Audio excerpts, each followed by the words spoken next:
the day I die. Whoa, yeah, yeah. Whoa, yeah, yeah. 'Cause you will always be by my side. See, I would never, never, never, never, never, never, never, never forget you. And you will always be by my side to the day I die. I've been hearing symphonies. What? All I heard was silence. Okay, let's go. I've been hearing symphonies. You got it? Silence. A rhapsody for you and me. And every melody is timeless. Life was stringing me along. Then you came and you cut me loose. My solo singing on my own. Now I can find the key without you.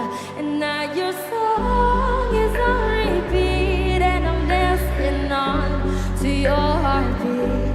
And when you're gone, I'm feeling complete. So if you want the truth, go to, are you with me? I just want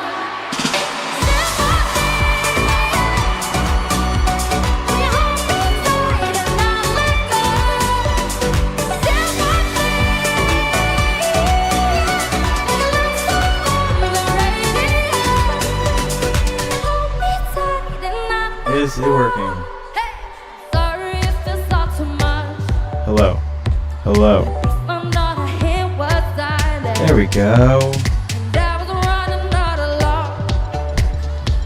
I never thought I'd find this feeling. 'Cause I've been hearing symphonies. And before all I heard was silence. A rhapsody for you and me.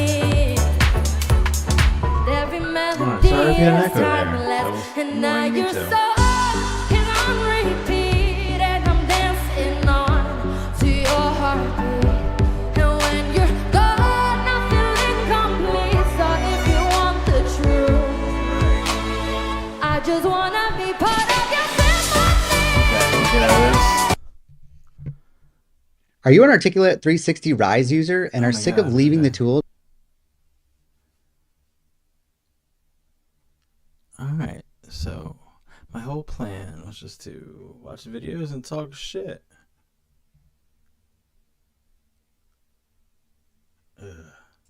How do we feel about this? You, Mr. Miyagi? I did not come looking for Sensei Miyagi. Good old Mr. I Miyagi. came looking for you. He spent the whole night talking about you.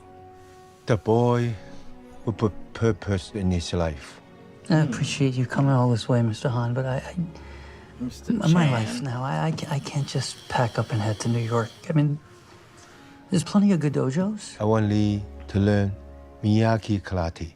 Sadly, Lee means to me very interested in it. what you meant to got Sensei heart. Miyagi. I'm sorry, Mr. Han. I wish I Get could an help echo. you. You will. Let's turn this game I down a little bit. can't. You can. You're not listening to me. I'm not coming to New York. I see you in the Big Apple. Yeah. Yamazuki. Punching block. Stronger base. Windmill block, more dynamic. Alright, I'm getting slow that guy. Hey, Jackie Chan would Everything is kill kung fu. Daniel LaRusso. Yeah, well, no. What happened to two branches, one tree? one branch stronger than the other.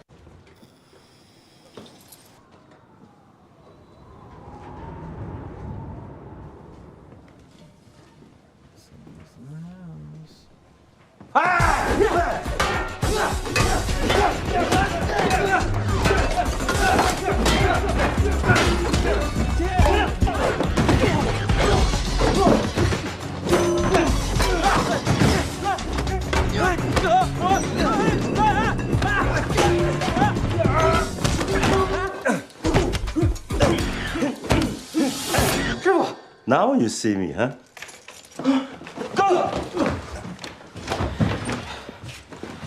Hey, Mom. Hi. Surprise. 2 branches, 1 tree. New school. You make any friends? One. What's his name? Mia? In life, you have only one question. Is it worth fighting for it or not? I want Lee to learn Miyagi karate. Sensei La Russo. Let's make a Karate Kid. You have a foundation of Kung Fu. We're gonna build upon that with karate. 2 branches, 1 tree.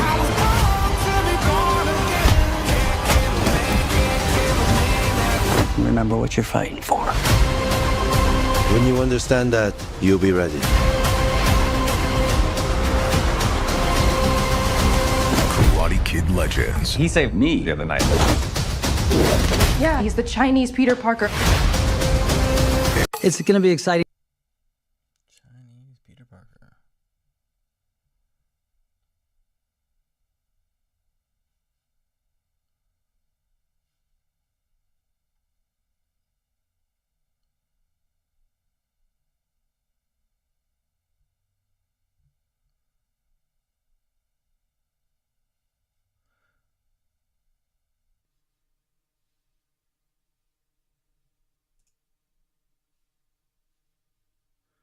Let's watch some fun ghost videos.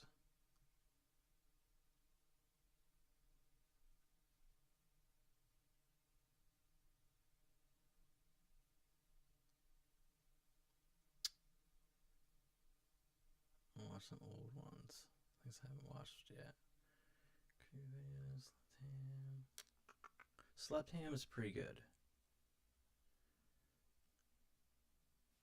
Creepy. 4 years ago. Let's go a little over than that.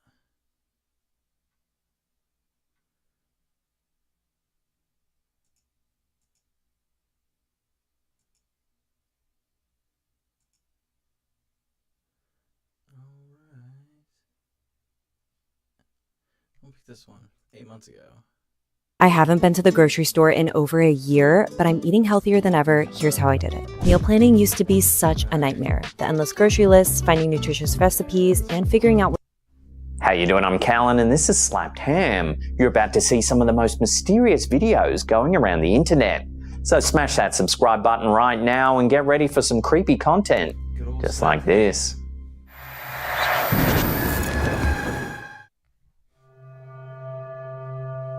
The realm of the paranormal is one that's intrigued and bewildered humanity for centuries. And now, in the age of technology, there's an increasing number of platforms for investigators and enthusiasts to share their findings, including the popular live streaming service Twitch. The newest sensation in this domain is a group known as Haunt Hunters, a collective of paranormal investigators who traverse the US, covering terrains from Utah to South Carolina. Their method is distinctive. They invite the public to join in real time during their investigations, live streaming their ghost hunts on Twitch. Recently, during one of their spirited expeditions, the Haunt Hunters made a stop at the historical Ritz Theater in Tooele, Utah.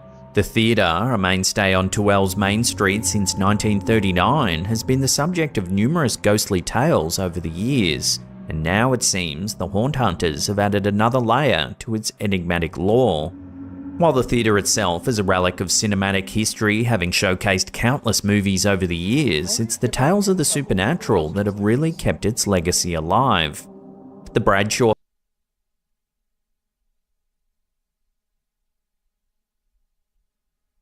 Probably not. I mean, how big of a deal could it be? family, custodians of the Ritz Theatre for generations, and not just guardians of the theatre's cinematic history, but also its spectral narratives.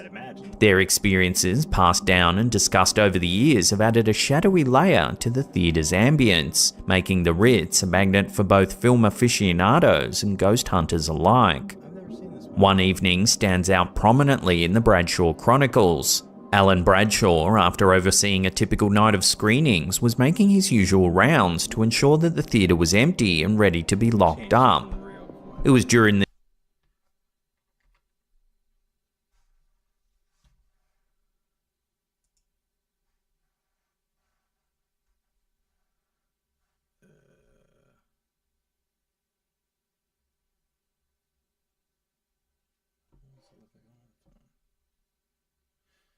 Never mind.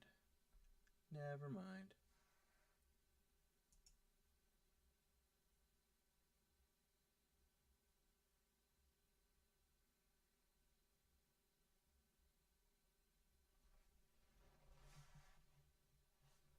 This routine check that he was caught off guard.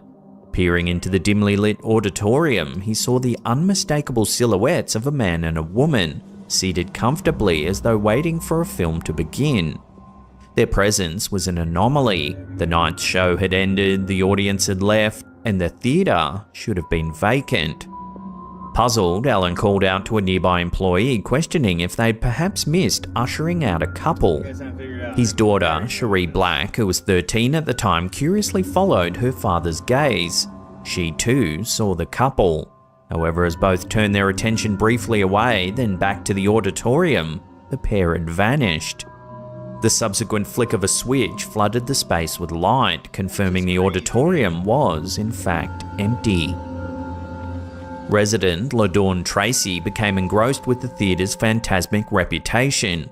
Living in the upstairs apartment of the Ritz building, Tracy noted her own brushes with the ethereal, sensing the presence of spirits whom she believes to be former employees of the theatre.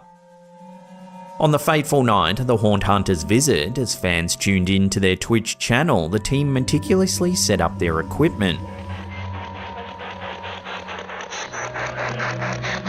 What's up?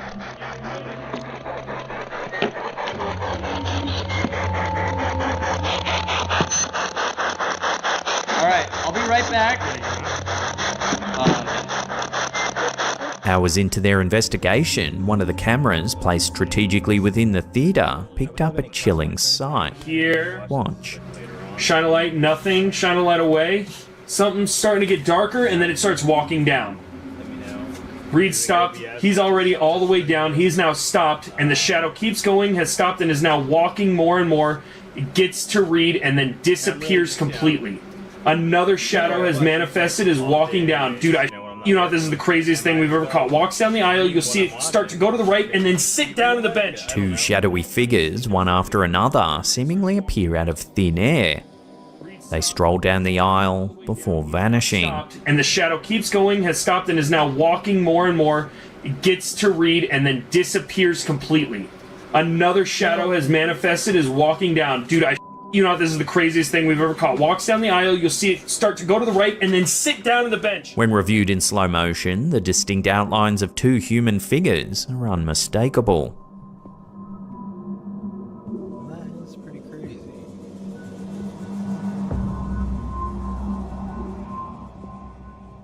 Could it be a shadow from like... Could these be the spectral ushers that LaDawn Tracy spoke of? Or perhaps the mysterious couple the Bradshaws once saw?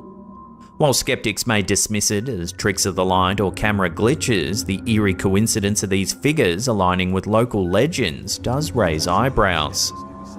The old Ritz Theatre's legacy is rich with cinematic memories, but it's these supernatural encounters that truly make it legendary.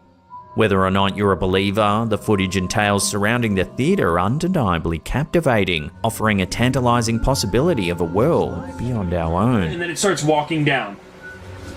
Reed stopped. He's already all the way down. He's now stopped, and the shadow keeps going, has stopped, and is now walking more and more. It gets to Reed and then disappears completely.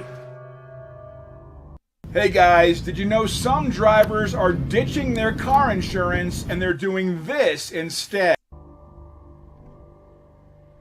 While filming a video for Snapchat, Redditor Kubeb inadvertently managed to capture something rather creepy on camera.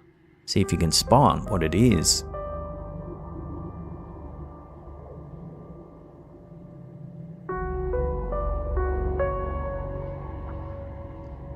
The poster was travelling in the passenger seat of a car heading towards Tiger Point, a hill station near Mumbai in the state of Maharashtra, India. At the time, they didn't notice anything out of the ordinary.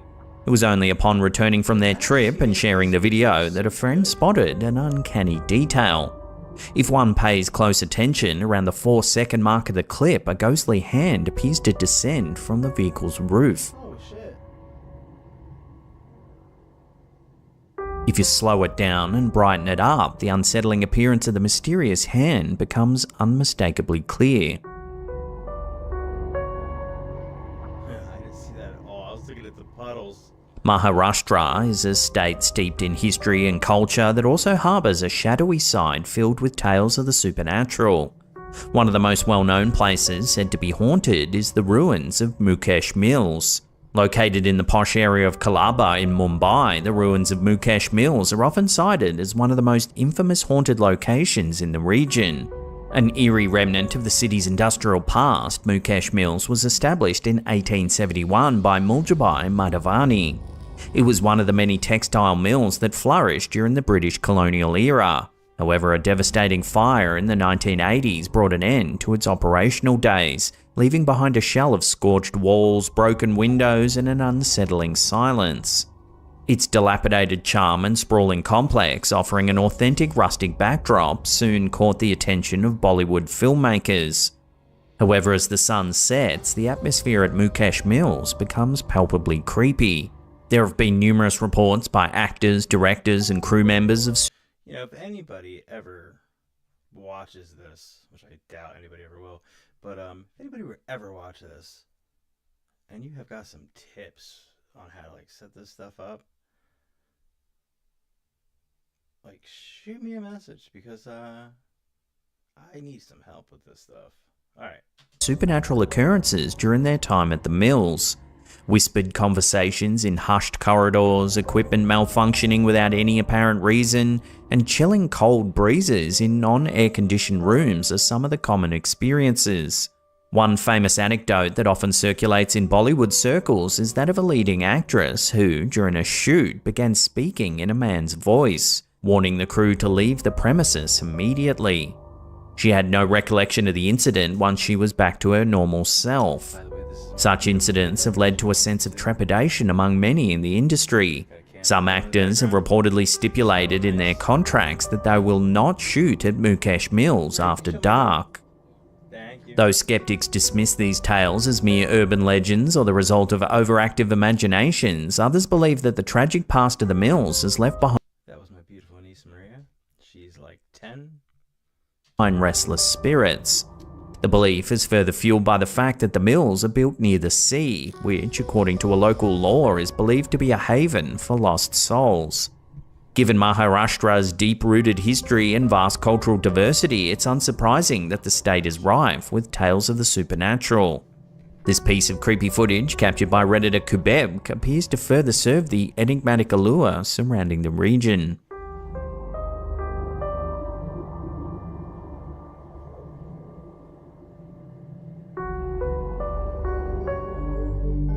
This next unsettling piece of footage was uploaded to Instagram by user historius.de.terra 2.0. It's not known exactly where this was filmed, but it's believed to be a hospital somewhere in Southeast Asia. A patient captured this footage.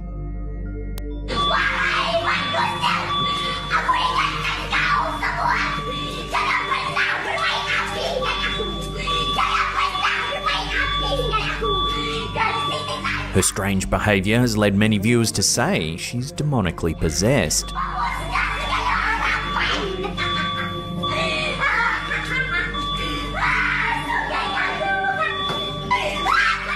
However, others think she might be suffering from a mental break of some kind, perhaps due to the stress of a loved one being in hospital.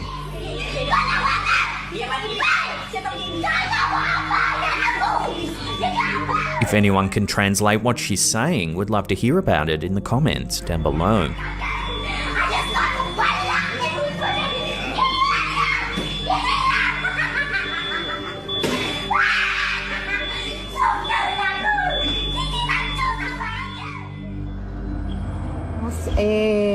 Cerrar la sesión. A light-hearted game among friends took a dark turn, leaving not just the participants, but thousands of viewers spooked.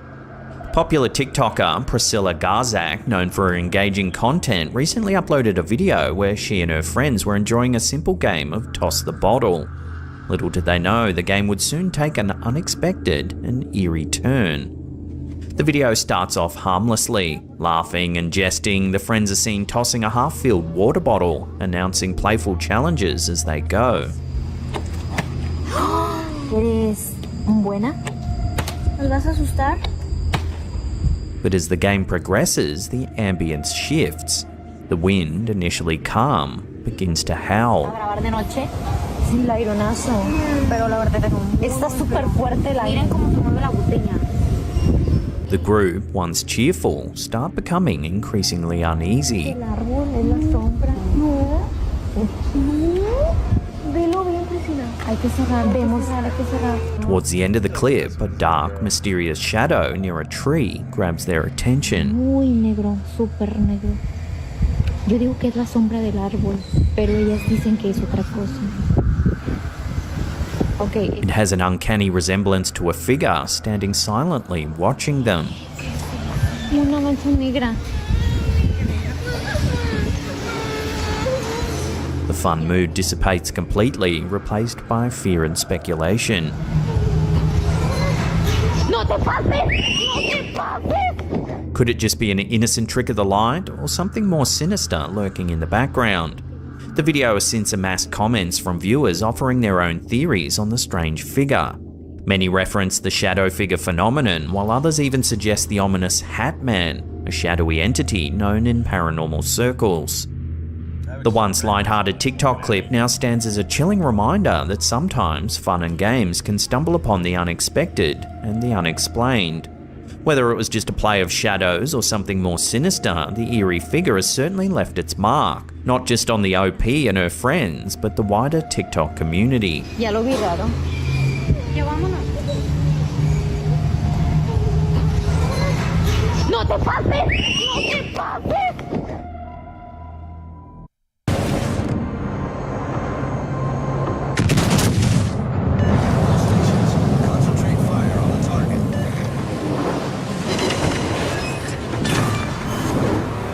Battleship sunk.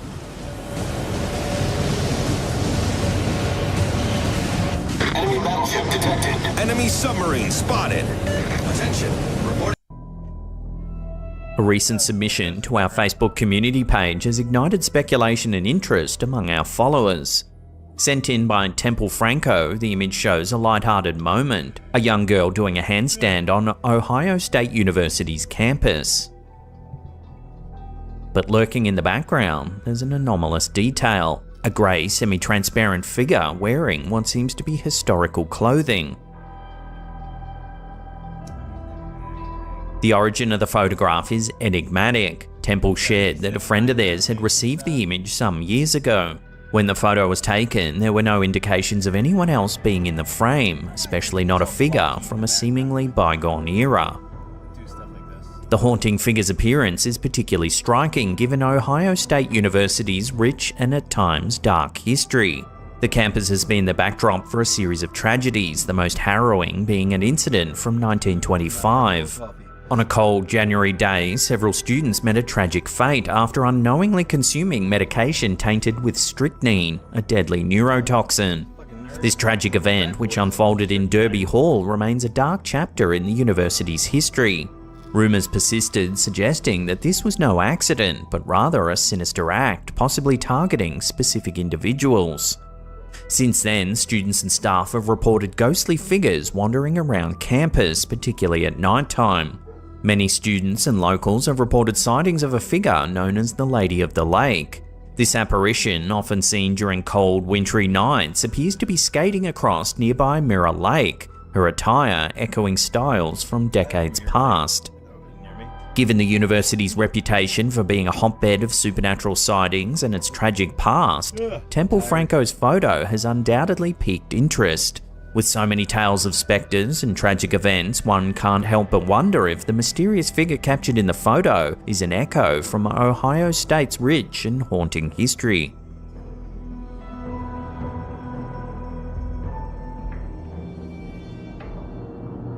This next clip is short, but nonetheless perplexing. It was posted to Reddit by user Rise31 and shows a kitchen benchtop in the foreground. Take a look at what's been caught on camera. Did the lid fly off of it? The poster claims they heard a distinct sound resembling a magnet dropping off the fridge. However, when they investigated the source, they noticed the cap from a lemonade bottle had come off. The poster initially thought the cap might have been resting loosely and just rolled off, but after checking the footage, it revealed the cap seemed to have forcefully ejected.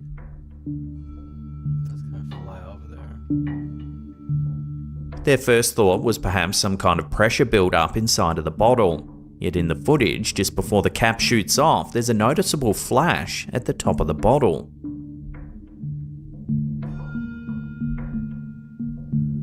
The poster says they've always approached such incidents with skepticism and haven't encountered such unexplainable events until now. They're hoping to hear other people's take on this strange incident. So what do you think the footage shows? Let your theories rip down below. Yeah, that's my thought. I'm thinking ahead of it.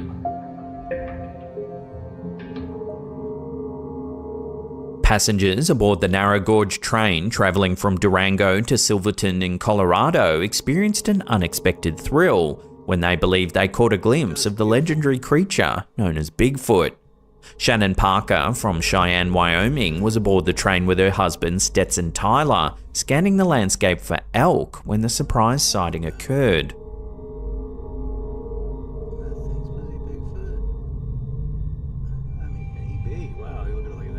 The unusual sighting was captured by another passenger named Brandon, who, upon noticing the couple's reaction, decided to film the mysterious creature with his phone. Yeah, let me see your camera, I'll do it. The footage displays what appears to be a large, hairy figure moving through the shrubs. At one point, it squats down and blends into the surrounding foliage. Alright, just squat it down.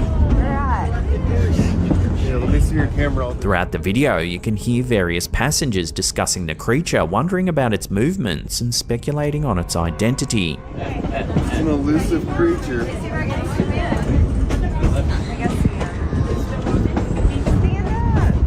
The creature eventually disappears from view as the train continues on its journey.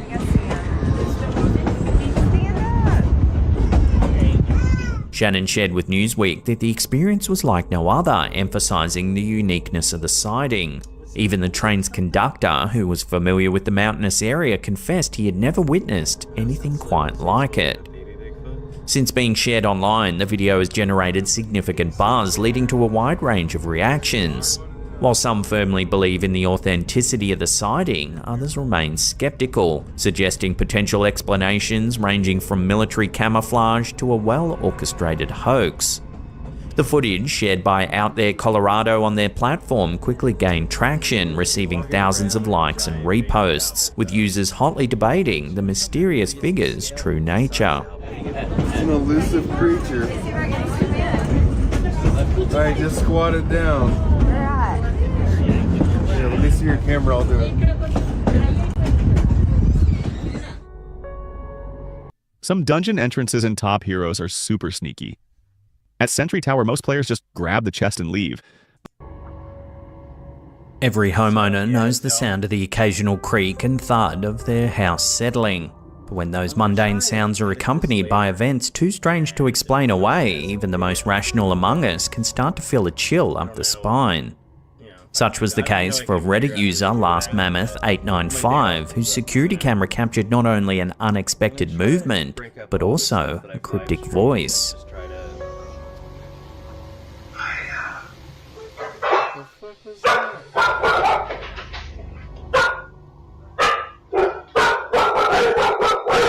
The poster was at work when he received a text from his wife, who was emptying the dishwasher in the kitchen at the time. She sent him a video clip captured by their security camera in which she noticed a closet door mysteriously swinging open all on its own. A puzzling event given that she was a good 20 feet away in another room. The husband, while reviewing the video, however, caught something even more unsettling. Before the door opens, a voice, distinct and clear, can be heard.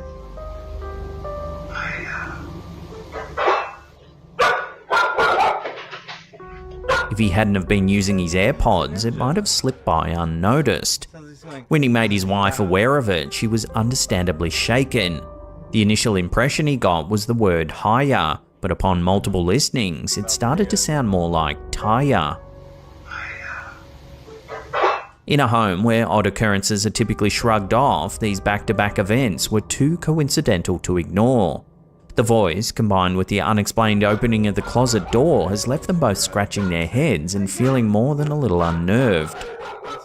So what do you think the mysterious voice is saying? Have another listen and let me know what you think it is in the comments down below.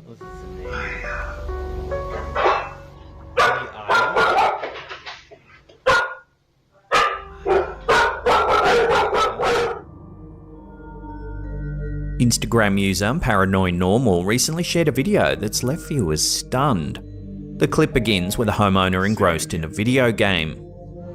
But the focus quickly shifts when the homeowner, having long harbored suspicions that his residence is haunted, questions aloud, "Why do you keep turning off the TV?" Why do you keep turning off the TV? Ooh. Oh shit, fuck you. Before viewers can ponder the question, a rocking chair in the room eerily begins to move, all on its own.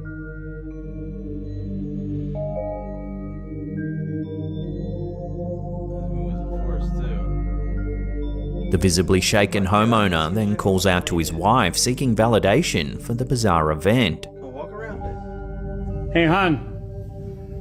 Come here. Look. No, I can't deal with that. I don't think it's just down here. But from her response, an exhausted dismissal from upstairs, it's evident this isn't the first strange occurrence in the household. As if this scenario wasn't unsettling enough, take a look at what happens next. Oh, I'm not liking this. Oh wow, wait. I swear I can see. Ooh, stop it. I'm not liking that. Watching that again, in the reflection of the TV, you can see a shadowy figure rising up from the rocking chair. Oh wow, wait. I swear I can see. Swiftly panning the camera to catch the figure, he finds nothing. I'm not liking that.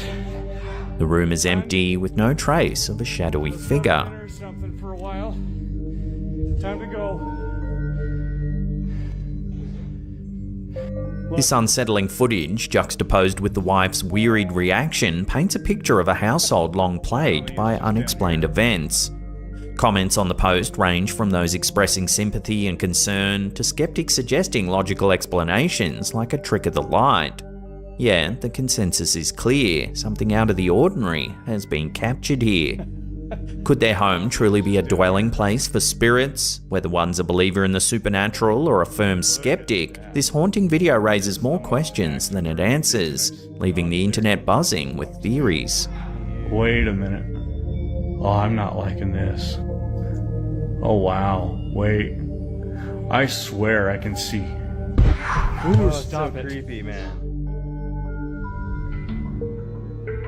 This clip, posted to TikTok by user MossGirl71, shows an excerpt of some security footage taken from a bottle shop where the poster's daughter-in-law works.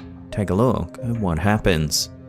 Sorry, I gotta check my phone real slow and make sure like my face is in view, I guess.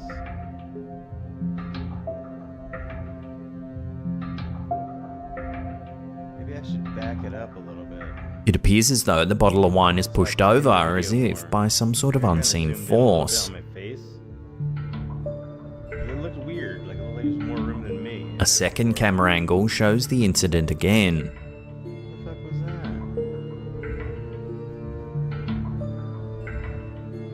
that? The footage seems to confirm that the bottles were not manipulated by a person in any way. So then, how does one explain their movement? Could it be the work of a paranormal force? Or is there another way to explain the video? Let me know your thoughts on this one in the comments down below.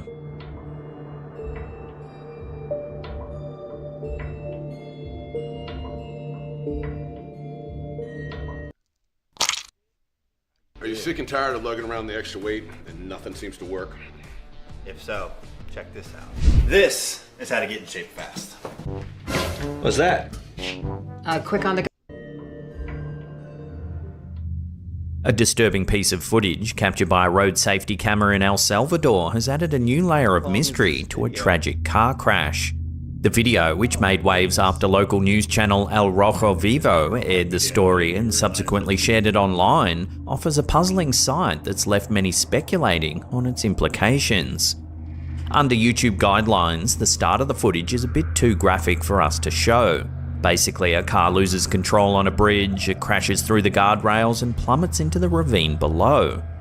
Yet, it's what transpires after the accident that's truly captured the attention of viewers worldwide. As the dust settles, the footage shows a truck passing by. Keep a close eye on the back of the truck's trailer.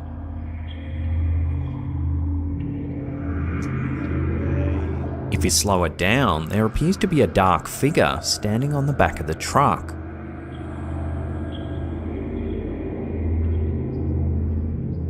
This unexpected sighting has fueled numerous theories, with many residents attesting to an uptick in strange and supernatural.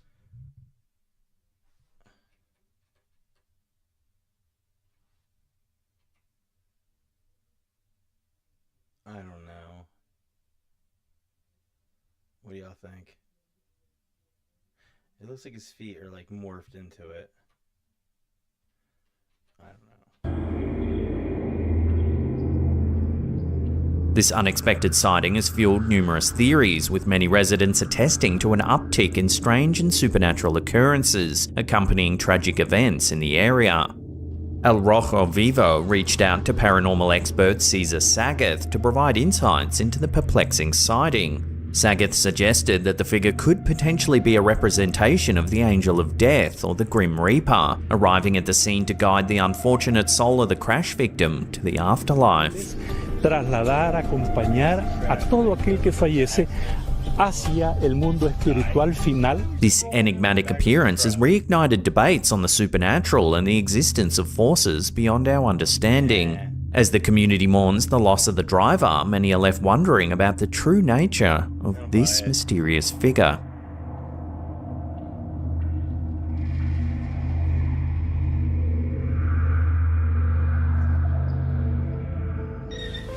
Okay, so I was in my room, I just heard a loud-ass bang. This next video was shared by the Facebook page Unanswered Universe.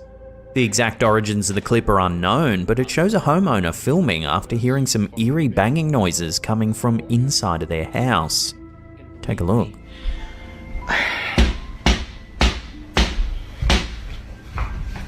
Hello? Then there's a clear knocking sound coming from the back door. What the f***? They look through the window, but there's no one there. Then when they go back into the kitchen, something eerie has happened. What the f***?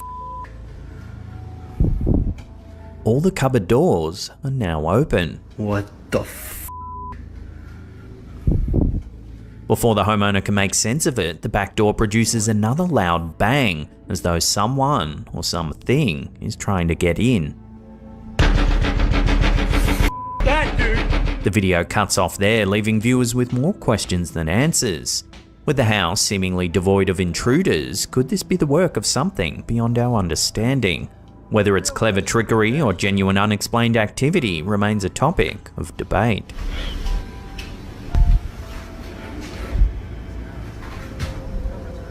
What the f***? I didn't notice that the first time. That dude! I wonder if they just moved in. Tourists often visit Rio de Janeiro to experience its vibrant culture, sun-soaked beaches and lush landscapes. But for one visitor, a trip to a waterfall in Rio Claro turned from scenic to mysterious in a heartbeat. In a video clip that's been circulating on TikTok, courtesy of the account TikTok Sobrenaturales, a visitor captures the beauty of a cascading waterfall. But as the camera pans, it captures something rather unexpected.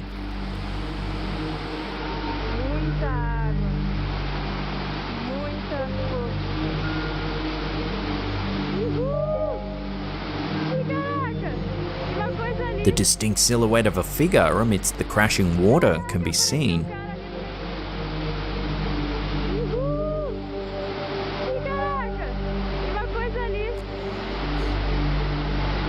The tourists' surprise is palpable as they exclaim about the shadowy presence, urgently asking their partner if they saw it.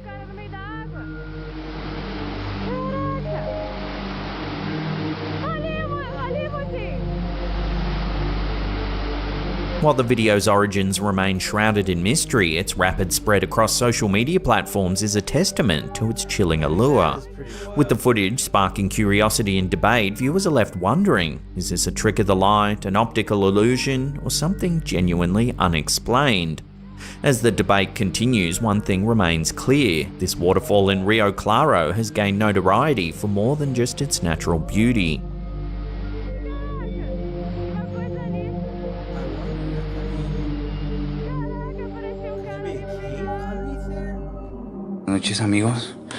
In the heart of Mexico, Luan, popularly known online as Joshua Lark, has been consistently sharing his family's unsettling experiences of what they believe to be paranormal occurrences in their home.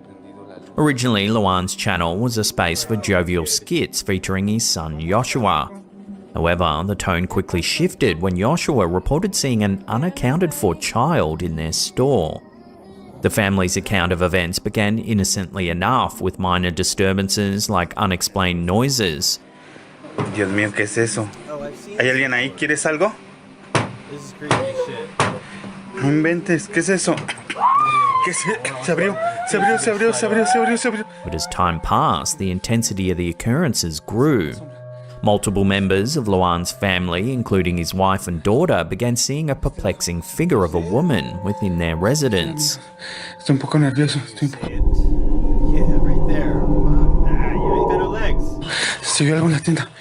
In search of answers, Luan turned to religious and spiritual experts, installing CCTV cameras in the process. Through a medium, it was suggested that two distinct spirits might be haunting the premises.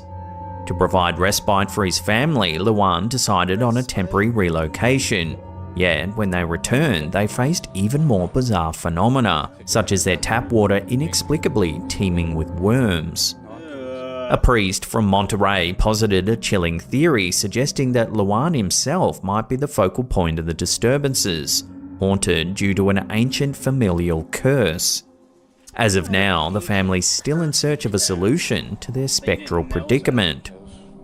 Recently, more spine-tingling footage has emerged from their home, further amplifying the mystery.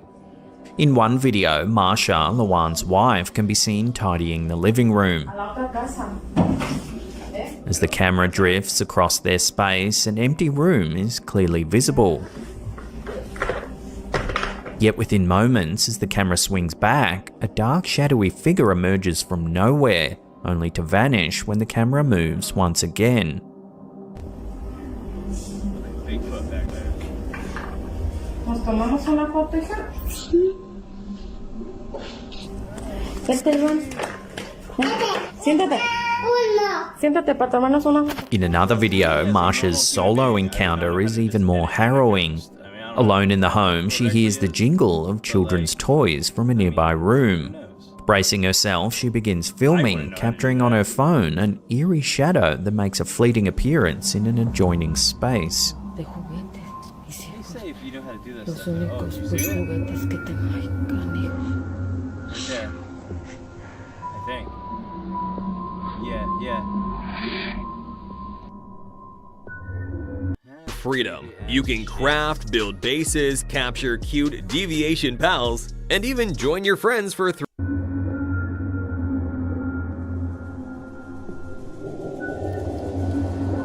The family's chilling tales continue to gain traction online, drawing both skeptics and believers in equal measure.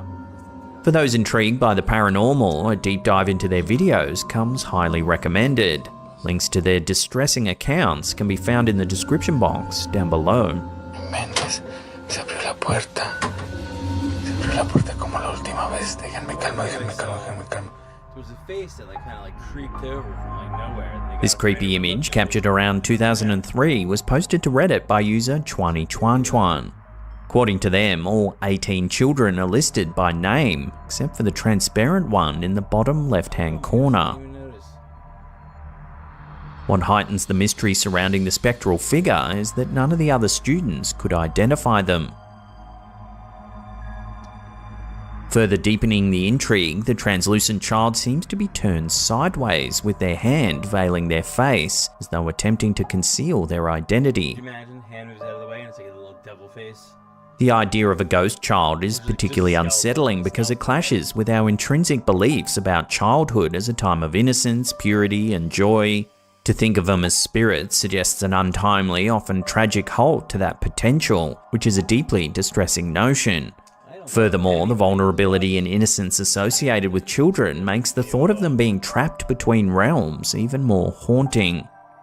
There's also the uncanny valley effect, where something appears almost human but not quite, creating a sense of unease. A ghost child being both familiar and unfamiliar might invoke this feeling more strongly than other apparitions. Yet while the notion of ghost children unsettles many, it's often left to interpretation, relying heavily on individual beliefs and experiences. So as always, we'll throw this one over to you, the viewer, for final judgment.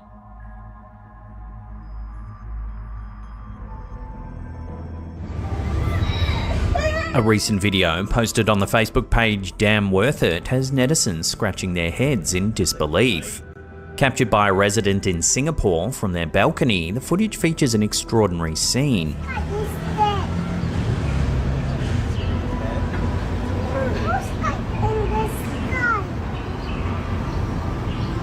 A bird seemingly frozen in mid-flight.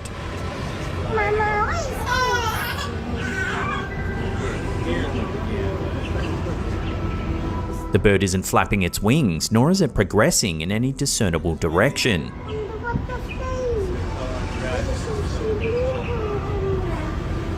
The video has fueled a flurry of comments and speculations. Many viewers have jumped to cite this as evidence of a glitch in the Matrix, referencing the popular theory that suggests we might be living in a simulated reality. The idea, popularized by science fiction and endorsed by some prominent figures in the tech world, posits that anomalies or unexplained phenomena could be errors in the simulation. On the other hand, some observers have presented a more pragmatic explanation. They theorize that the bird could be leveraging an updraft, hovering in the air as it searches for prey. So what do you think's going on here? Updraft or glitch in the system? Let your theories rip in the comments down below.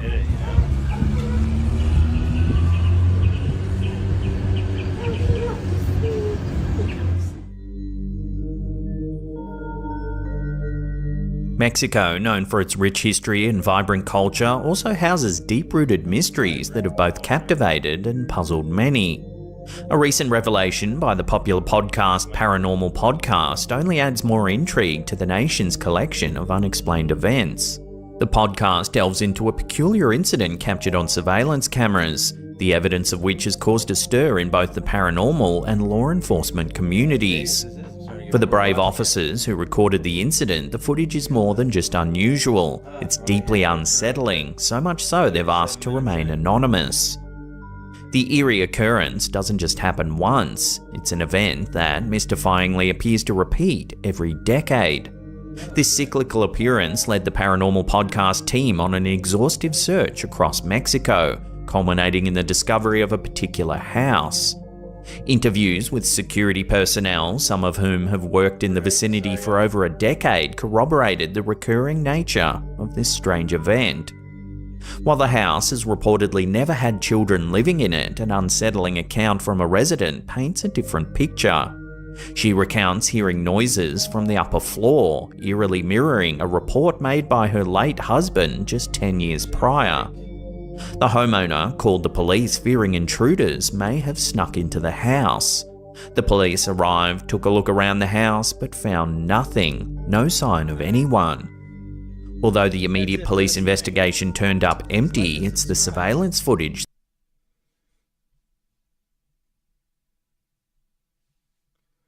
Let's see here.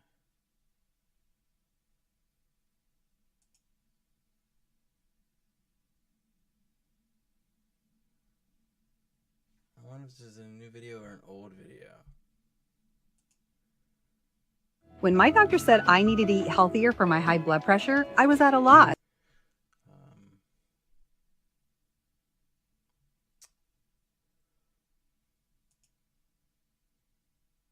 paranormal stuff.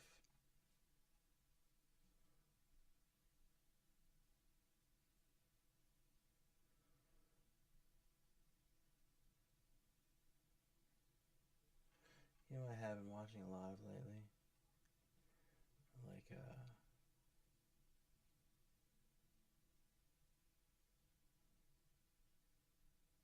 a lot of Star Wars stuff lately is what I've been watching. Star Wars comics. Let's see what we got. That's my monster's dog barking. Ahsoka Season 2 trailer. Have something to say about that. Is it an actual trailer? Either the Mandalorian movie or Ahsoka Season 2, it's gonna happen, and let me show you how. So let's start with what's gonna happen, and I think a lot of people are missing this. So the future of Star Wars is the Avengers Star Wars Edition, because everybody's coming together. The Imperial Remnant that Thrawn wants to bring back, the Empire that Thrawn wants to be in charge of, is going to be Thrawn essentially being Thanos. We are gonna have Luke, Ezra, Ahsoka. Everybody like and subscribe, because I am awesome. Mando, Grogu, even Boba Fett will be involved. Sabine Wren, everybody's back. And you have your side villains too, with Shin Hati, Bale and Skull. I don't know what's going to happen there, but those guys are out. Those two guys are out of that galaxy. Thrawn is in the main galaxy now. So in the main galaxy, we have Luke, Ezra right now, and we're going to talk a lot about those two. That duo is just going to be something special, I think, and they're just preserving those two because they have such a big connection. We talked about them in a previous video where, you know, they both met Obi-Wan, Ben Kenobi, and I could never just shake off Ezra's secret connection with Maul too. But we have a main problem, ladies and gentlemen. We have a big problem with Thrawn because, as we talked about in the previous video, he has stormtrooper zombies. He has an undead army perhaps with the witches that they're gonna revive. But essentially in movie terms, they are called fodder. We saw this in the Ahsoka Season 1 where Ahsoka, Ezra, and Sabine just went through these zombie stormtroopers pretty quickly and pretty easily. I mean, they tried to make them a challenge, but they're not. So it's a big horde that will go for the Jedi and they will just slice them. If you're a fan of the Ahsoka for Season 1, what do you think of the actor who's playing Ezra? And if you've watched like Star Wars Rebels, I don't know, what do you think? I liked him. I thought he was pretty good. Through with, you know, their lightsabers. So this is a big problem for Thrawn because if Thrawn is this big baddie, then how does he protect himself with meaningful warriors, with somebody who can wield a lightsaber, can duel with the Jedi, and one of the best Jedi in that? Were all of these, were these all supposed to be like zombie army? You know, that's the game I'd like to play. Star Wars Zombie Army. Where you have like a lightsaber, like nice third-person view, and you start mowing down zombie fucking stormtroopers. That sounds awesome. How does he protect himself with meaningful warriors, with somebody who can wield a lightsaber, can duel with the Jedi, and one of the best Jedi in that with Luke Skywalker and a returning Ahsoka Tano?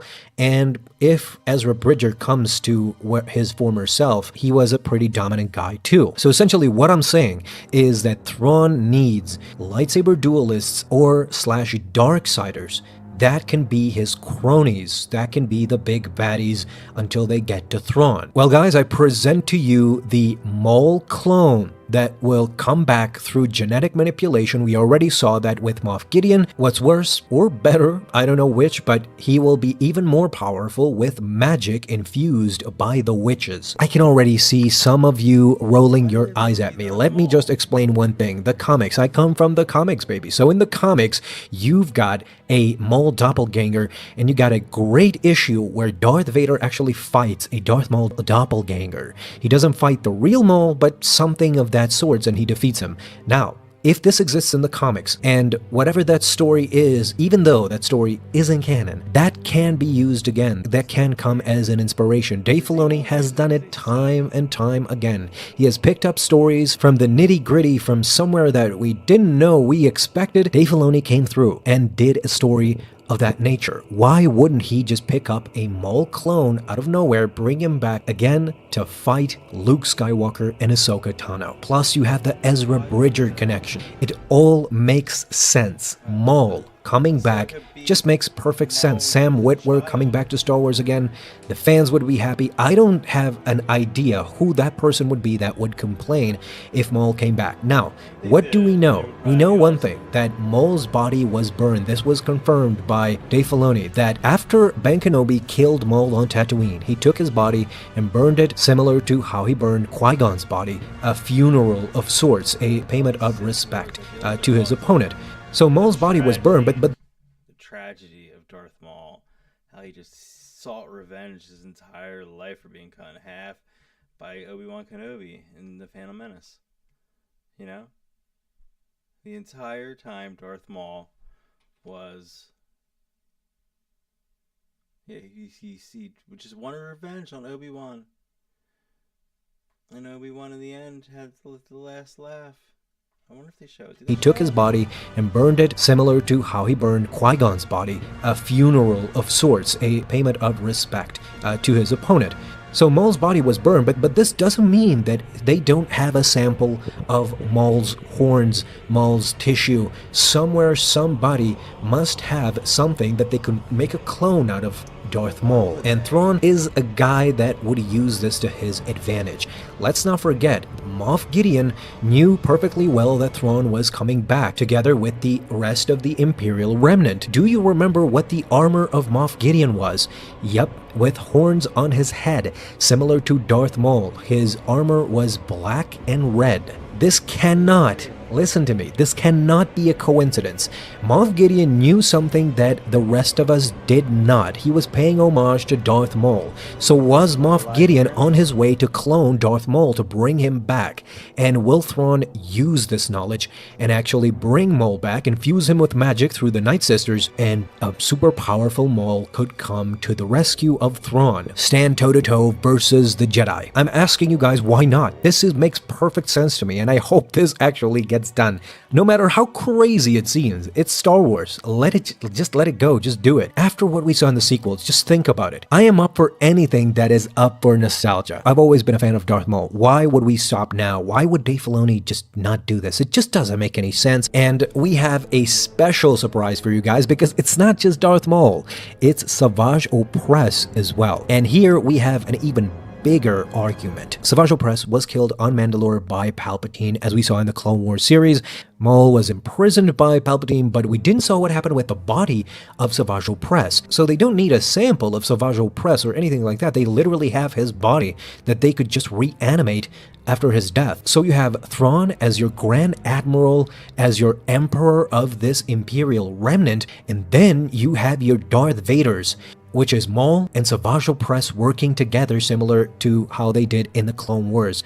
How is that not the most special thing you have ever seen? Going up against fierce opponents. Again, I'm gonna remind you, if Thrawn is by himself with some commanders and some Imperial generals, are you kidding me? And some Stormtrooper zombies? Who cares about Stormtrooper zombies when you have enemies like Luke Skywalker, Ezra Bridger, Ahsoka Tano, Grogu? Hey, please like and subscribe. Grogu is gonna come to his own. I mean, Boba Fett, Mandalorian, Sabine Wren. There's so many powerful enemies, the Avengers of Star Wars. This is why I keep calling them that, because everybody has their special role. But in the end, it's just Thrawn, who is not a Force-sensitive being, who is not a lightsaber duelist. He uses his mind, and he's a great general. The offense wins. The defense just can't hold up against this. They need to recast Luke Skywalker. They just need to, and they need to come out with something that explains what he did after Return of the Jedi. I'd also like to see like a Darth Vader show as to what he did after Revenge of the Sith. Like the crazy battles that he fought, like when he had to get his lightsaber crystal and all that shit, and him going Jedi hunting and stuff like that. Just sounds awesome to me, you know. Maybe even do like what they did with like Iron Man, how they showed like the like Tony Stark's face like in the Iron Man suit. You know, they could do something with like Vader's face in the Vader costume, you know. Maybe they could show like some emotion on his face, or like you know, some sign that there was always good in him, you know? Much power. So this is why I'm making this case. Just Thrawn by himself with a couple of zombie stormtroopers and Night Sisters doesn't make sense. They need Maul and Savage Opress to come to their aid, become their cronies, they control them with their magic, and they fight the Jedi. It's pure, it's simple. And let's not forget that Darth Maul has a secret connection with everybody on the roster. So of course, if you ask me, I think that Luke will fight Darth Maul. This will be the main duel. Luke versus Maul is great because Maul killed Qui-Gon first, so Luke will have something to say about that. This gives us a great moment where perhaps Maul could mock Luke and talk about Qui-Gon, but especially Obi-Wan. So Obi-Wan has a even bigger connection with Luke through Darth Maul, because Maul was Obi-Wan's main antagonist alongside Darth Vader. Maul even died at the hands of Obi-Wan, so it makes Maul's got nothing on Luke. Obi-Wan had nothing on Luke. perfect sense if Luke went against Maul, two of the most powerful beings in this series, I think, going up against each other, and you can have, You know, in any new show, I would really like to see some good lightsaber fights. You know, like all of the lightsaber fights that they've shown on like Disney Plus, they've not been very good.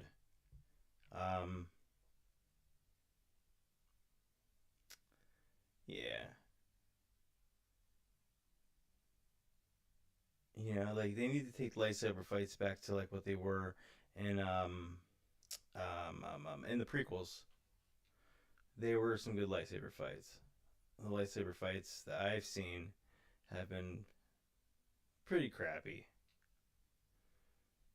You know, even the dialogue would be perfect because Maul could mock Obi-Wan, could mock Qui-Gon, and the Jedi entirely. Even talk about Anakin and Darth Vader. You know, kind of poke Luke and make him mad or angry. You know, just to see that side of Luke that has still not left him. Or perhaps a moment of strong will, where we can see that Maul just cannot break Luke because Luke is at that point where he's a supreme, powerful Jedi that just has let go of his emotions. Then you have Savage Opress against Ahsoka. So this, in my eyes, represents sort of a Clone Wars reunion, where both of these characters were first introduced in the Clone Wars, and I think that I hate these ideas. I say bring some new characters in. And if you're going to do old characters, Disney recently did like Tales of the Underworld, and they had that like Sith assassin that Dooku had. What was her name? I can't recall it, but they like brought her back to life, and she was now good.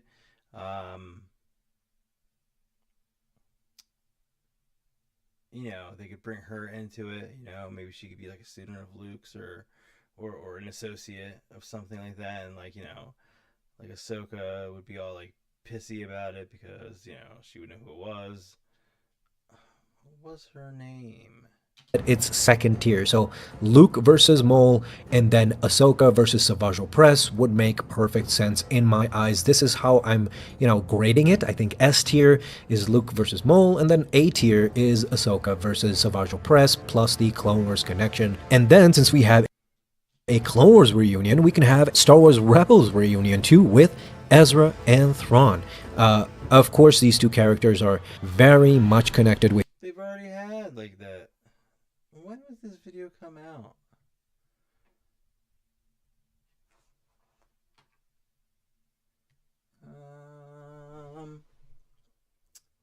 When did this video come out? I don't know where to look. It's a different like format than my phone.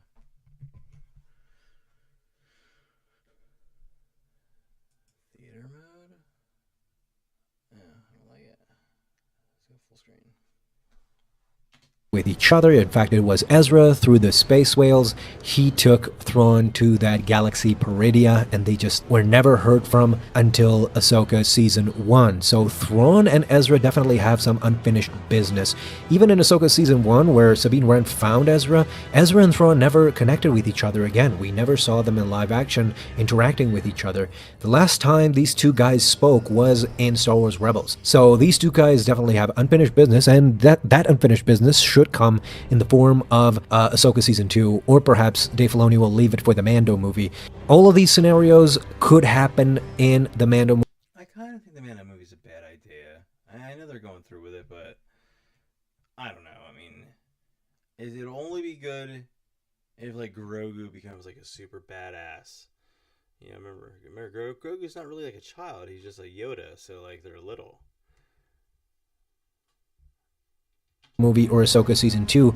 My fear is that the Mando movie will get much more privileges than Ahsoka Season 2, simply because Star Wars is really focused on doing the Avengers stuff through all of these characters that I'm mentioning. I think that's going to be their tactic moving forward. So I could be wrong, but let me know down below in the comments.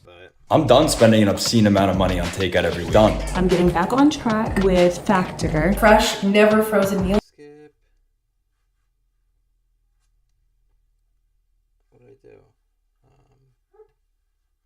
Who is the single most powerful and the greatest Jedi in all of Star Wars lore? Well, I think the answer is actually pretty obvious. Luke Skywalker, to me, is the... Have something to say about that. This gives us a great...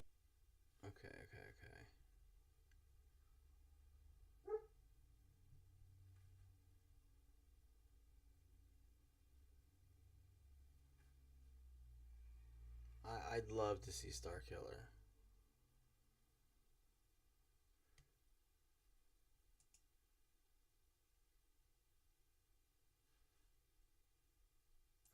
How would you feel if you heard Sam Witwer on Star Wars Celebration? One of the first things he says is he mentions The Force Unleashed.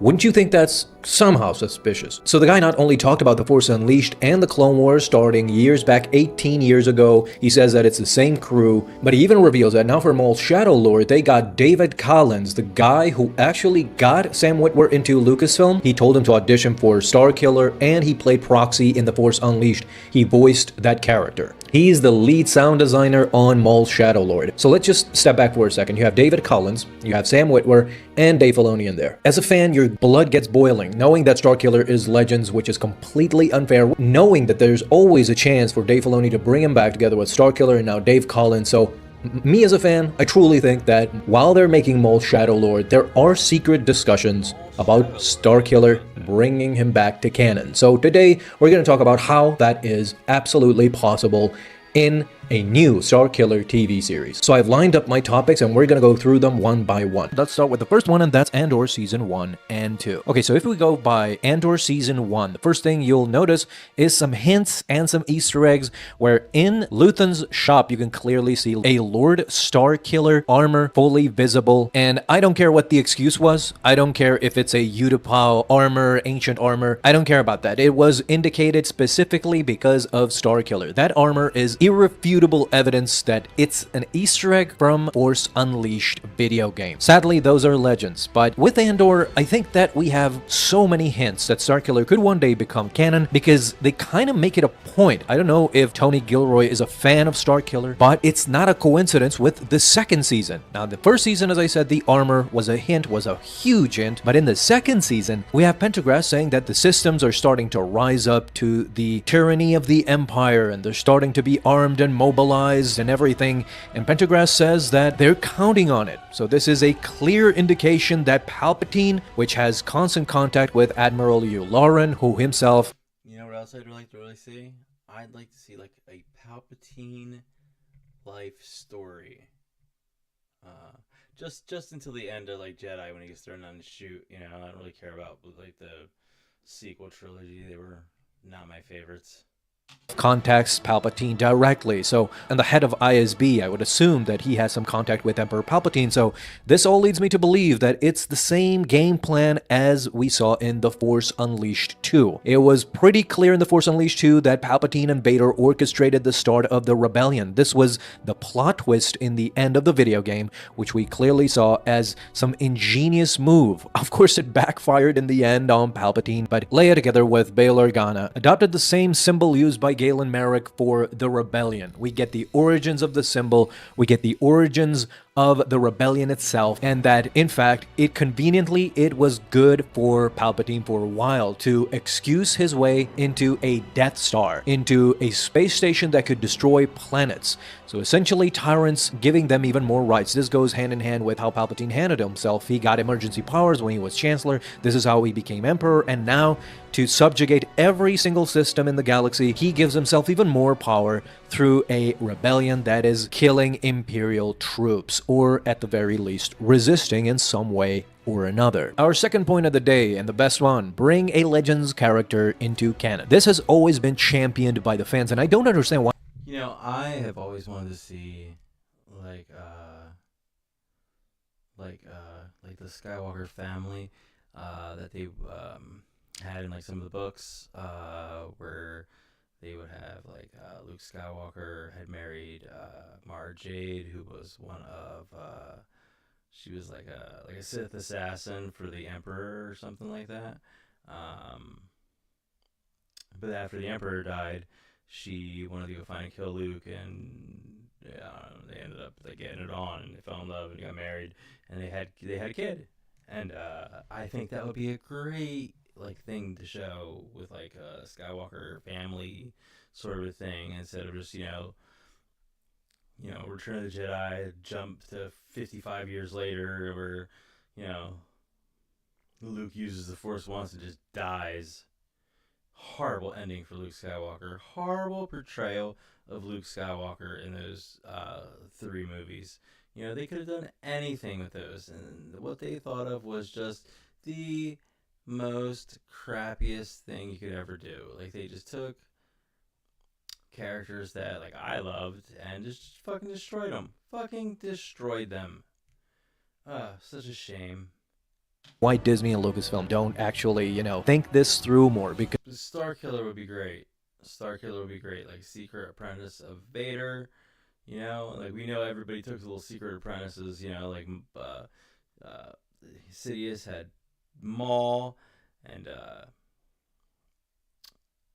Dooku had that chick that I was trying to think of the name of earlier, but couldn't figure it out. I don't know. They all did it. So why wouldn't Vader have one? And you can't count the Jedi Hunters. What the hell were they called? Well, regardless, you can't have the Jedi Hunters because he just thought that they were garbage. He thought that they were trash and just wanted to kill them all. And compared to Vader, they were trash. Because when has it ever been a downside for a Legends character to become canon? Even if you bring Galen Marek, The Inquisitors. That's what they were called. Inquisitors. aka Starkiller, back into canon, back into the fold, and I guess even if you can incorporate him as the secret apprentice that nobody knew that Darth Vader had, it still wouldn't affect the canon timeline. That's because nobody knew about him. Not the Inquisitors, and from the jump, not Palpatine either. He found out later on, but only Vader and Starkiller. This gives you a great TV show if they ever come into that. You see, the problem I have with Disney right now is that they're so focused on this future stuff, and rightfully so. I mean, an Avengers version of Star Wars is perhaps a great thing. I mean, the Mandalorian movie, Ahsoka Season 2, I think will feature so many great characters in one place that there's no other recourse but calling them the Avengers of Star Wars. But to counteract that, you need villains too. But this is grand scale stuff. If we talk specific isolated incidents or stories, Starkiller is just fantastic because it gives Vader... This is why I love The Force Unleashed. The gameplay, people focus on how the game went. I'm focused on the story. The story itself shows you a different side of Vader. To me, Starkiller always represented Luke Skywalker if Vader knew he was alive. This gave you a window into how maniacal Vader had become and how he would actually raise Luke if he knew he existed and if he actually got to be by his side. side. This is how Vader would mold Luke into becoming a Sith assassin or a Sith Lord, him and his son taking over the galaxy. And this is reflected in Empire Strikes Back when Vader desperately wants Luke to join him and to overthrow the Emperor. So bring a Legends character back into canon. This has always been great, never failed. Our third point, Sam Witwer coming back as Galen Merrick. Again, no downside to this whatsoever. Sam Witwer is a Star Wars genius. Do we know for sure that he's coming back as Galen Merrick, though? Like, you know, I'm not saying it's a bad idea, but I'm saying, like, kind of jumping to conclusions. You know, he's also the voice of Maul in the cartoon, so he could, you know, he's back as probably the voice of Maul in that Maul Shadow Lord or Shadow King or whatever it was called. This is a Star Wars maniac, as we've seen countless times.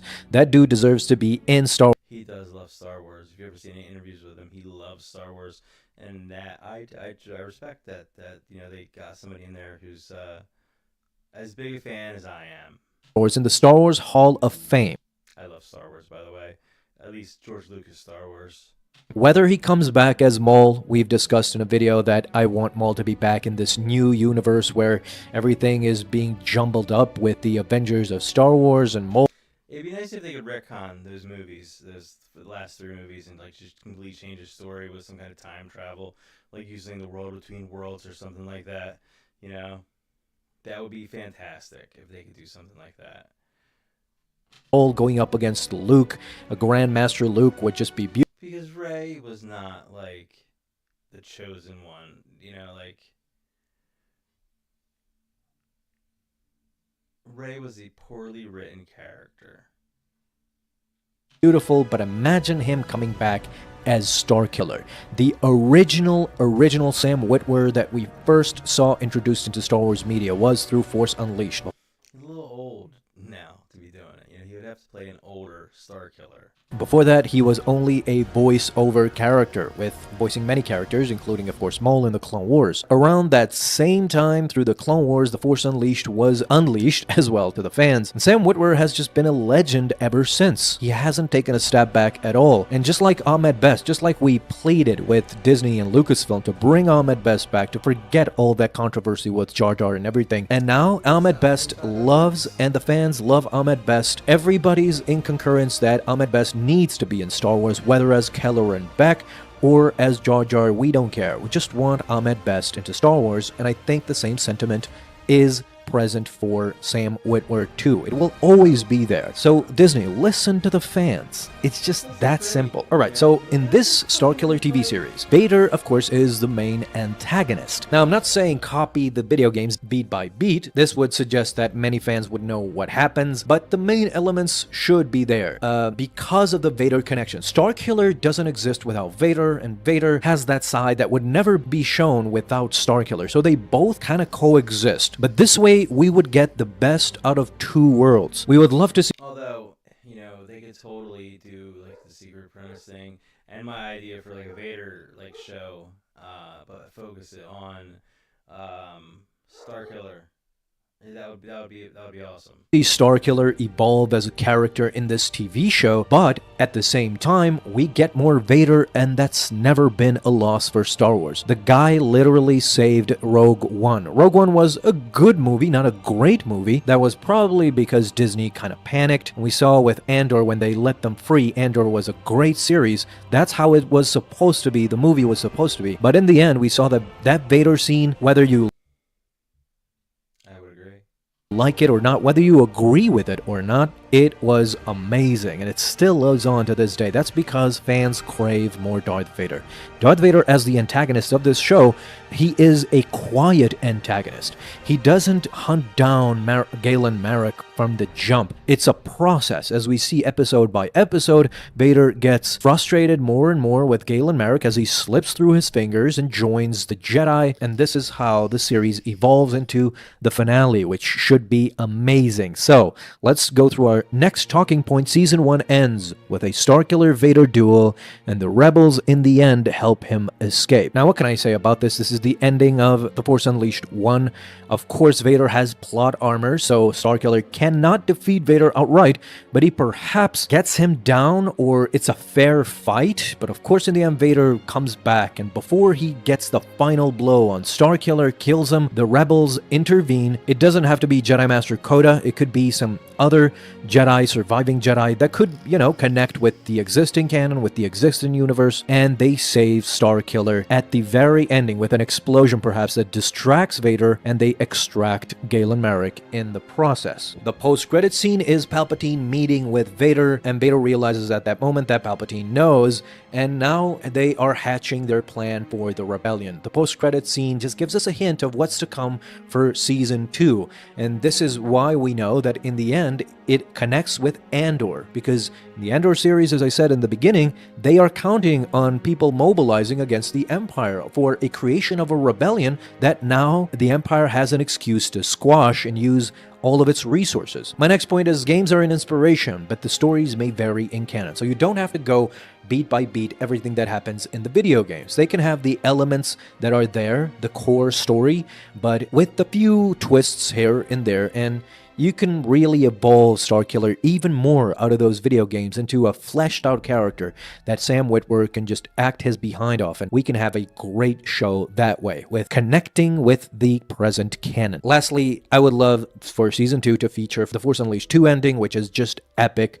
Palpatine kills Galen Marek with Vader watching. The rebellion is officially started by the Empire. That's how it's supposed to go down. This is why a Starkiller show is so important. It just would be phenomenal if everything goes that way, because it shows the genius of Palpatine, how he manipulated the galaxy not only once but twice, and it would go a long way into connecting the original trilogy too. Everything would just be enriched by this story, I feel like. So I would love to know what you guys think. Do you concur with me that we absolutely need a Starkiller show? I concur. I'm 100% on with that shit. Starkiller, those are great games. If you've never played The Force Unleashed 1, it's a great game with a great story.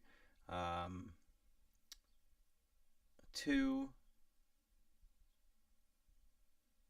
The Force Unleashed Part 2, the controls were better. Like, it was easier to use the Force and grab stuff and grab enemies and fling them around and stuff like that.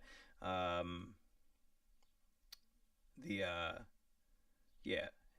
the story in the second one was just nowhere near as good. You were actually like a clone of Galen Marek, and it was just okay, And these talking points come from a genius mind, which is my mind, of course. So if you like it, subscribe, and I will know that I'm a genius, and I will continue these videos. So thank you guys so much. I'll talk to you soon. Are you an Articulate 360 Rise user and are sick of leaving the tool just to create transitions for your course? Well, look no further with Mighty. Well, alright guys, that's going to be it for me for a little while. I don't know if I'm going to get back on this. Time is it? Yeah, I got to do something for dinner, 7:17. I've been on for a while. Y'all have a great day. If I hop back on YouTube later, I will probably just reset up another stream and just hop back on a stream. Like I said, I would like to be able to cut these videos up later on and repost them as videos.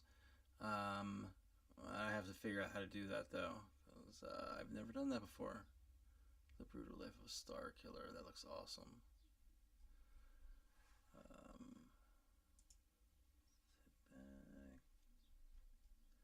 Let's go home real quick, see what's what.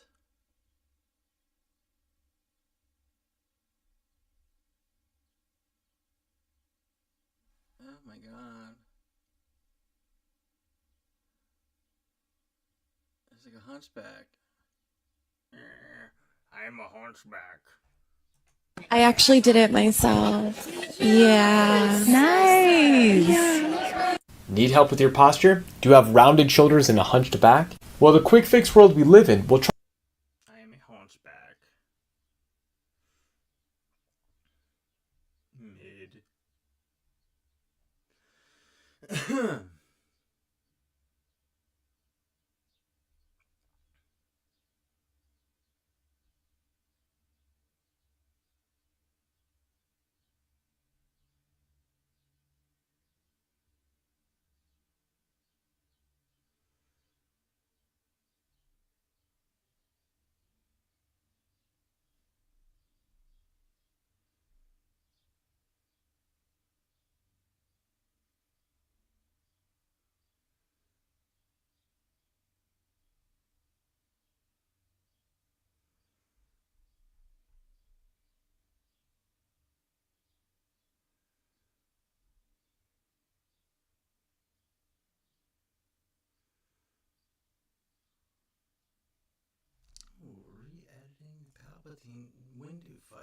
Step into Wix Studio, the web platform for agencies and enterprises.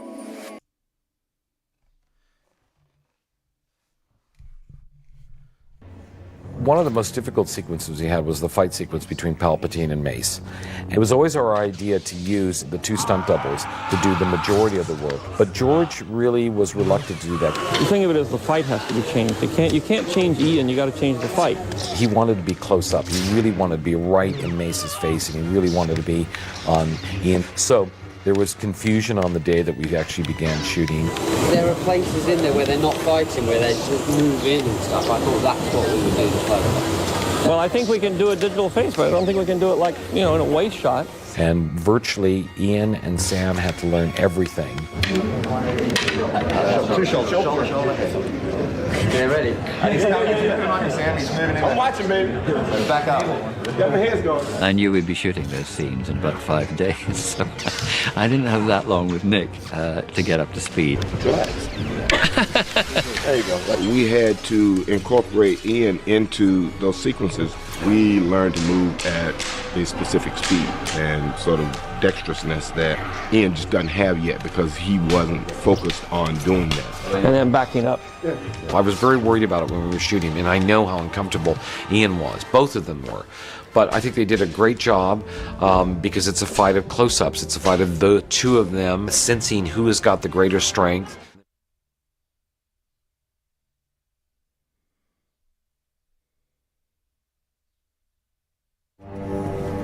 Master Windu. I take it General Grievous has been destroyed then. I must say you're here sooner than expected. In the name of the Galactic Senate of the Republic, you're under arrest, Chancellor. Are you threatening me, Master Jedi? The Senate will decide your fate. I love how he still refers to him as Master Jedi. Like there's still like this slight bit of respect, or it's like maybe mocking, like Master, you're nothing. But I love how he calls him Master Jedi. I am the Senate. Not yet.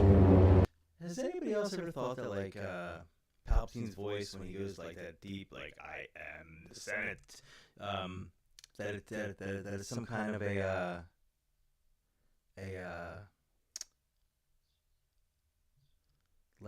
mental, like he did it when he told Anakin to kill Dooku. And Anakin couldn't really resist, killing him, like maybe like a mental influence, him being like, I am the Senate, like he's like more powerful, like I don't know, yeah, like some kind of an influence, where you get people to do what he wants them to do, like he did it with Luke, and that's why Luke got all dark sidey when he was fighting Vader. I don't know. Maybe I'm wrong, maybe I'm right, I don't know. It's treason, then.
Rest, my lord.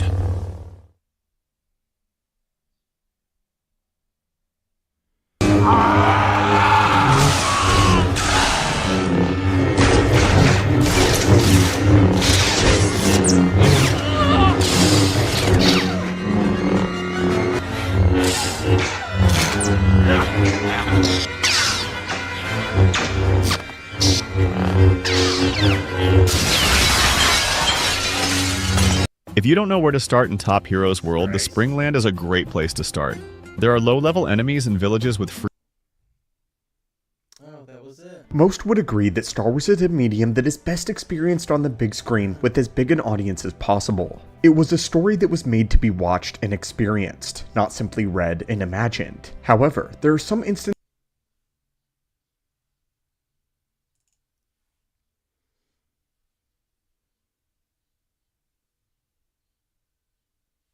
I am a woman. Look at this monster.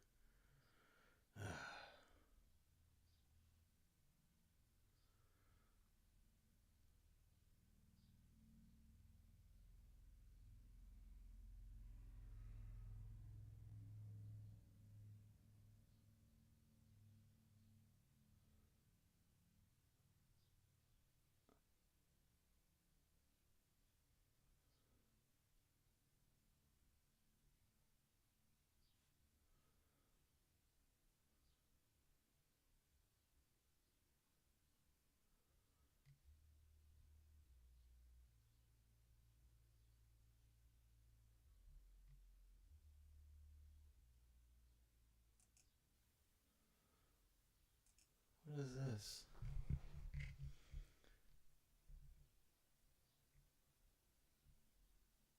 A long time ago in a galaxy far, far away.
Hello there. Bright Star, where is he? Tell me.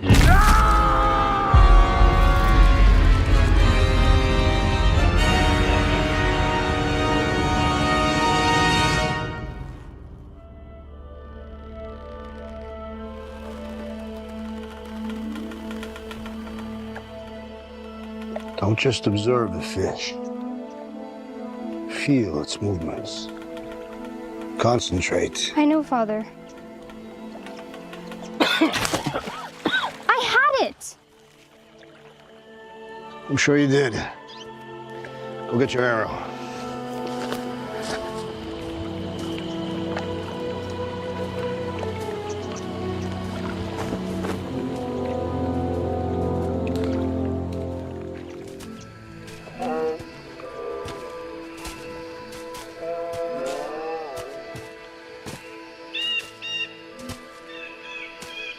Father? When is it all right to kill? For sustenance, all right to hunt animals. But what about bad people?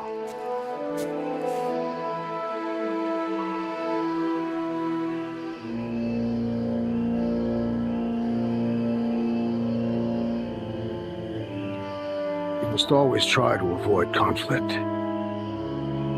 But if you're faced with aggression, you must do what you can to protect yourself, your family, and the helpless. In that order. You understand? I do, Papa.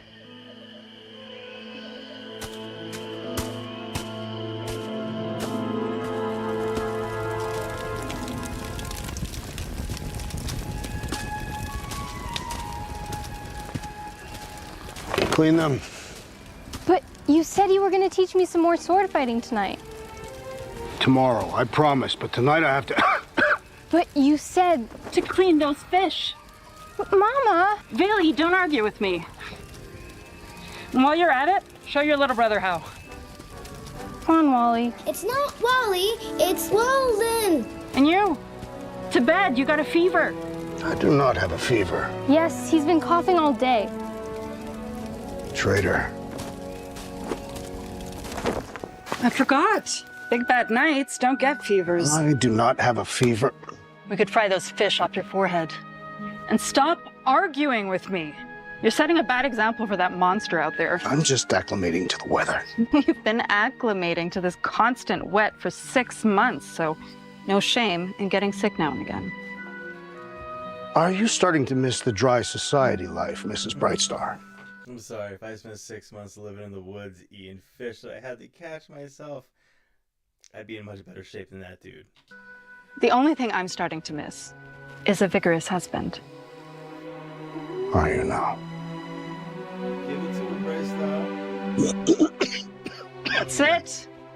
Bed.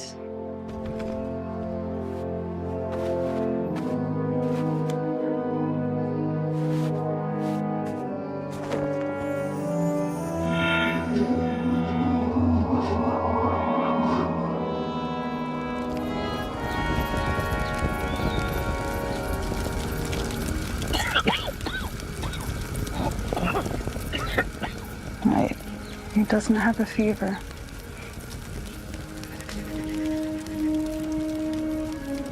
Mama, when can we go back to the city? Not just yet, sweetie. Are the bad men still chasing us? Well, I hope not, but maybe. Why can't we ask Papa's old friends for help? Oh, because your father broke some rules for us. Now we must fend for ourselves. But don't you worry. Your father will always protect us.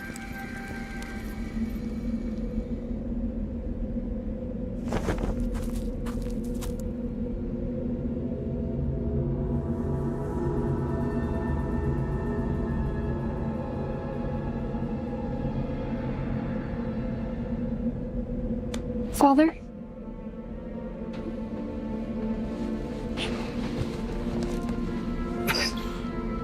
There's something in the mist.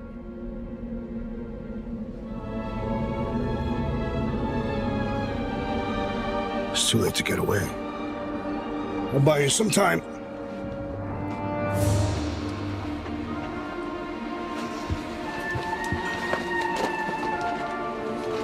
Bailey! Follow!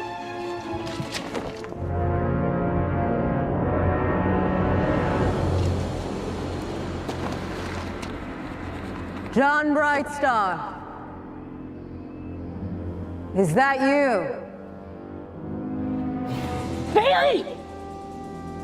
Has your eyesight diminished that much, Valak? It has been a long time. Battle of Venmar, was it? Congratulations. I thought my last strike would have been a killing blow. I thought so too. But Lord Asher decided otherwise.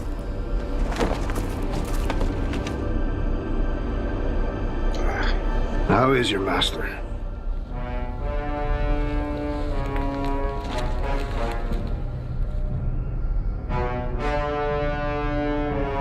like always, angry. What about? That you stole his property. Now, how could something I've built be Lord Asher's property? If Lord Asher desires something, then it was always his to begin with. That's what I've always loved about your cult. The ease with which you fit reality into your delusions. And what I hate about your order is this constant stubbornness in front of unsurmountable odds. Forgive me, former order. Well, I'm happy for the visit. I'm afraid you've trekked into the woods for nothing. I've sold what you're looking for. In Kalinda. For safe passage here. Kalinda, yes. We visited your homestead. But it seemed you had already gone. Yes. Foul stench suddenly befell the city, and a change of scenery was in order. Bright star. Why lie? Has the time in the wild been so rough that you lost your sense of honor? Speaking of which, you look positively haggard. Or is it just old age? A little bit of both, I'm afraid. Well, that's disappointing. Because I've been looking forward to crossing swords with you for years. But it seems I took too long to find you. And you're nothing but an old man in the woods. Kill him. Kill whoever's hiding. And find the weapon. Valak, you've never learned to be wary of what you wish for.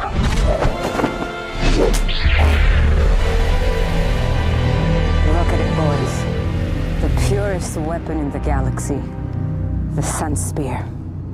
Take your last look and forget you ever saw it as you run back to your Sith Lord children. This is your final one.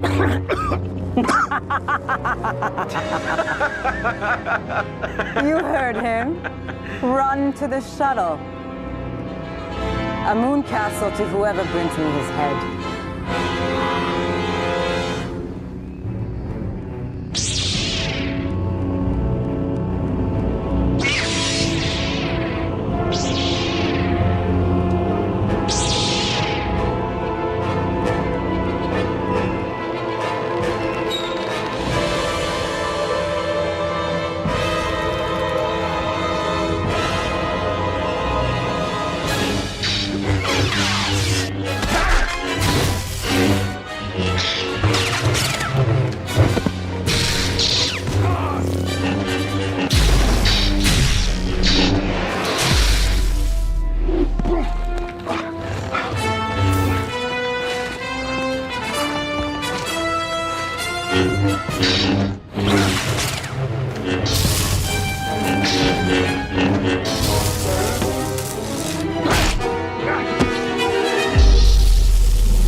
I see it still has its unique ability.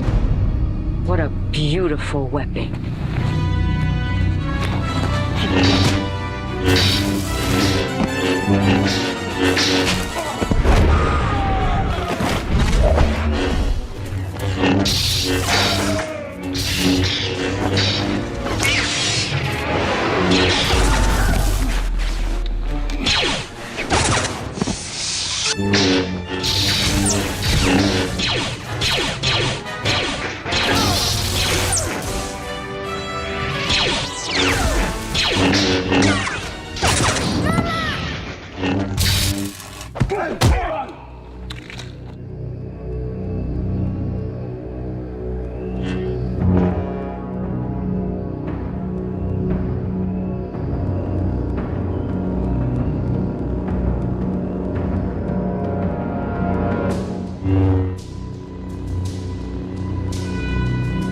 The way it was always destined to be. You say so.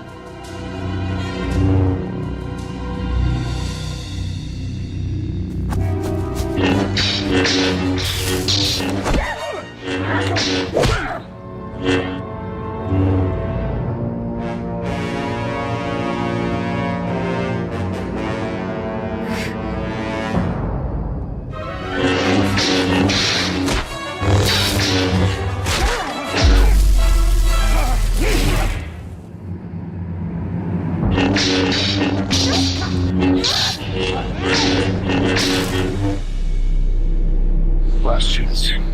Give up and disappear into the far reaches of the galaxy. Why would I do that? When I'm about to be victorious? How does your Sith logic figure that? Because I cheat.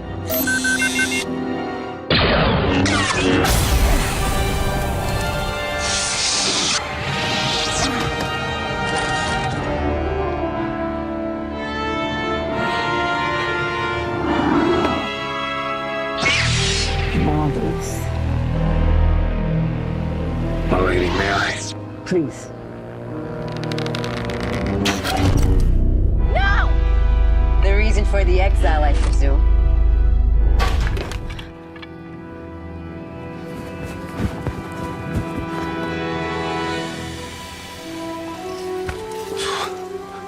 You should have won. Here to protect the helpless. That's not the lesson.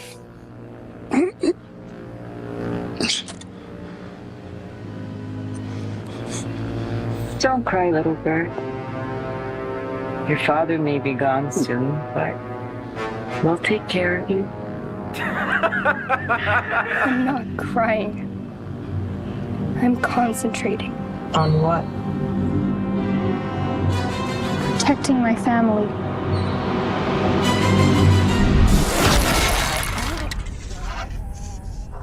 Papa?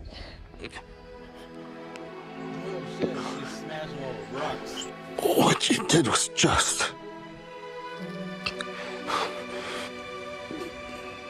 Let it touch your heart.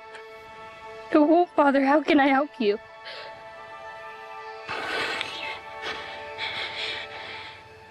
You gave my life meaning. I do what I can.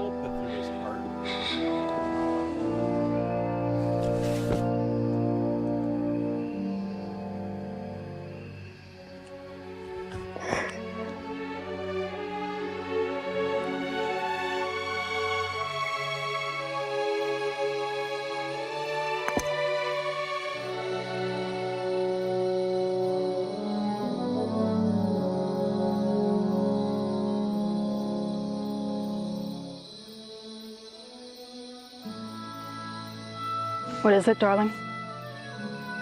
With Father gone, what will we do when they come back?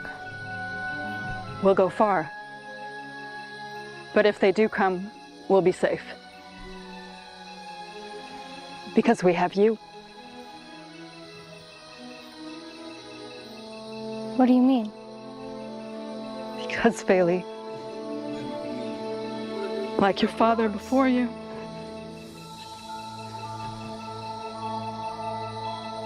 you are now a Jedi.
this? Is this real?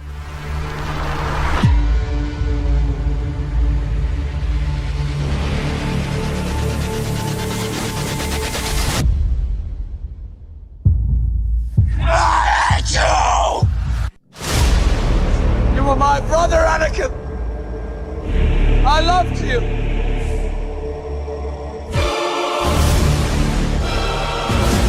Anakin Skywalker was weak, a fool who clung to hope, blinded by emotions. I have failed you, Anakin. I have failed you. I embraced the dark side, and in its shadow, I found strength. I'm sorry, Anakin. For all of it. Now, I am fear. I am the will of the dark side, the enforcer of its power. I am Lord Vader, and my destiny is the eternity.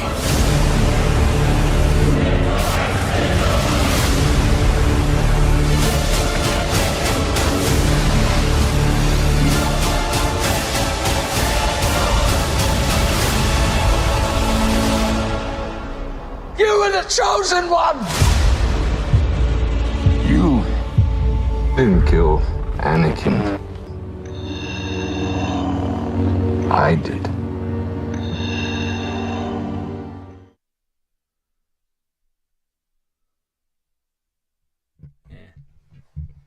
Eh.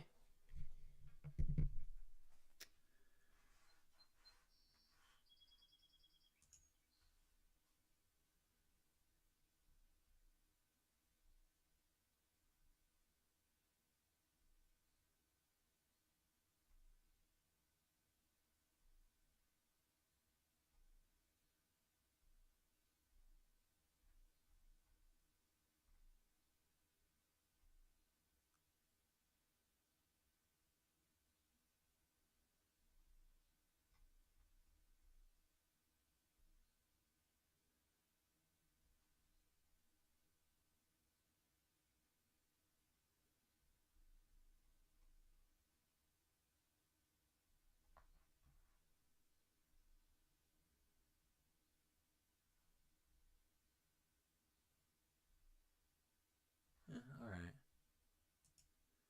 If anybody decides to watch this, yeah, this is a good time.